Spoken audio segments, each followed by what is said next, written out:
nama saya Nur Faiza Ayu Tasya, mahasiswi program studi pendidikan agama Islam di Universitas Yudharta Pasuruan. Pada kesempatan kali ini, saya akan menyampaikan presentasi dalam mata kuliah Media dan Sumber Pembelajaran PAI dengan judul Analisis Kelayakan Sumber Belajar Digital di Era Kurikulum Merdeka. Presentasi ini bertujuan untuk mengkaji bagaimana sumber belajar digital saat ini dinilai kelayakannya, terutama dalam mendukung proses pembelajaran pendidikan agama Islam yang sesuai dengan semangat kurikulum merdeka, yaitu pembelajaran yang berpusat pada peserta didik, fleksibel, dan kontekstual. Baik, langsung saja mari kita mulai pembahasannya, yaitu analisis kelayakan sumber belajar digital di era kurikulum merdeka. Apa itu analisis kelayakan sumber belajar digital?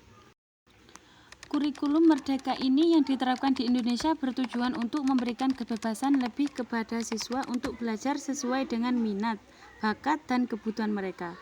Hal ini juga mencakup kebebasan dengan memilih sumber belajar yang relevan dan mendukung proses pembelajaran yang lebih fleksibel dan kontekstual.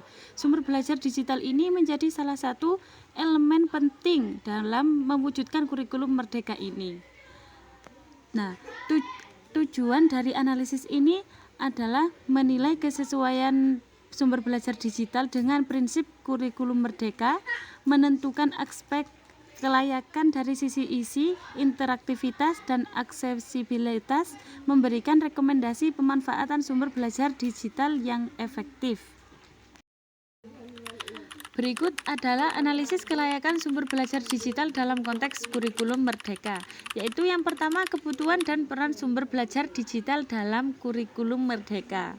Kurikulum merdeka ini menekankan pembelajaran yang berbasis pada pengembangan karakter, kreativitas, dan keterampilan berpikir kritis. Sumber belajar digital dapat memainkan peran krusial dengan menyediakan berbagai materi yang relevan, akses yang mudah, serta pendekatan pembelajaran yang lebih fleksibel dan interaktif. Nah, sumber belajar digital ini dapat meliputi seperti video pembelajaran yang menggunakan aplikasi YouTube, platform e-learning, artikel, blog, dan jurnal elektronik yang dapat diakses oleh guru dan siswa. Yang nomor 2 adalah kelayakan teknologi dan infrastruktur. Untuk menggunakan sumber belajar digital secara efektif, infrastruktur teknologi ini yang memadai sangat penting.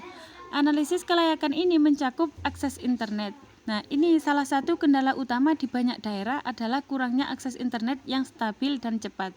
Di daerah terpencil atau pedesaan, masalah ini bisa menghambat pemanfaatan sumber belajar digital. Ada lagi perangkat digital. Sebagai besar siswa memerlukan perangkat seperti laptop atau tablet untuk mengakses sumber belajar digital.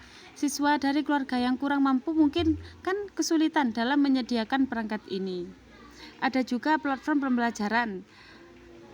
Platform pembelajaran ini adopsi platform digital yang efisien dan user preferensi sangat penting. Misalnya, dalam implementasi Google Classroom atau platform sejenis, siswa dan guru harus memiliki keterampilan dasar dalam menggunakan aplikasi tersebut. Yang nomor 3 adalah relevansi dan kualitas konten. Konten digital yang digunakan dalam kurikulum merdeka ini harus memenuhi beberapa kriteria kualitas, yaitu ada 3 poin. 1. Kesesuaian dengan kurikulum. 2. Interaktivitas dan keterlibatan. 3. Aksesibilitas dan keberagaman. Nah, yang pertama ini kesesuaian dengan kurikulum. Ya, ini sumber belajar digital harus dirancang untuk mendukung tujuan pembelajaran yang ada dalam kurikulum merdeka. Materi harus mudah dipahami dan disesuaikan dengan tingkat pendidikan siswa. Nah, yang kedua ini kurikulum merdeka mendorong pembelajaran yang lebih aktif di mana siswa dapat berkolaborasi dan berdiskusi. Oleh karena itu, sumber belajar digital perlu dilengkapi dengan fitur interaktif yang memungkinkan siswa aktif berpartisipasi seperti forum diskusi, kuis, dan tugas kolaboratif. Ya, poin yang ketiga ini menjelaskan materi harus dapat diakses oleh berbagai macam siswa dengan latar belakang yang berbeda-beda, baik dari segi kemampuan bahasa, tingkat pendidikan, dan kecepatan belajar.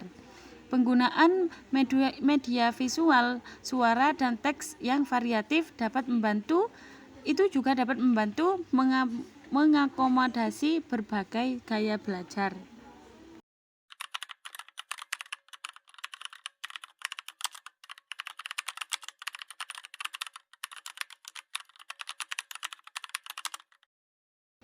Yang terakhir adalah kemampuan guru dalam memanfaatkan sumber belajar digital. Kelayakan sumber belajar digital ini juga sangat bergantung pada keterampilan dan kemampuan guru dalam mengintegrasikan teknologi dalam pembelajaran mereka. Nah, guru harus memiliki 3 kemampuan, yaitu 1. Memiliki keterampilan digital. 2. Memiliki sumber belajar yang tepat. 3. Menerapkan pembelajaran berbasis teknologi. Yang nomor 1, memiliki keterampilan digital, yaitu guru harus mampu menggunakan dan mengadaptasi teknologi untuk menyampaikan materi pembelajaran secara efektif. Yang kedua, memilih sumber belajar yang tepat, yaitu dalam memilih sumber belajar digital, guru perlu mempertimbangkan kualitas, relevansi, dan tingkat kesulitan materi yang sesuai dengan kemampuan siswa. Yang ketiga ini menerapkan pembelajaran berbasis teknologi, yaitu guru harus mampu mendesain pembelajaran yang menggabungkan teknologi dengan metode yang mendorong partisipasi aktif siswa, seperti pembelajaran berbasis proyek, diskusi daring, dan eksperimen virtual. Jadi, kesimpulan dari analisis kelayakan sumber belajar digital ini memiliki potensi besar dalam mendukung implementasi kurikulum merdeka di Indonesia. Dengan memanfaatkan teknologi secara optimal, siswa dapat belajar dengan cara yang lebih menyenangkan dan sesuai dengan kebutuhan serta minat mereka. Namun, tantangan terkait infrastruktur ini, akses teknologi, serta kesiapan guru dan siswa perlu diatasi agar sumber belajar digital dapat diterapkan secara efektif dan merata.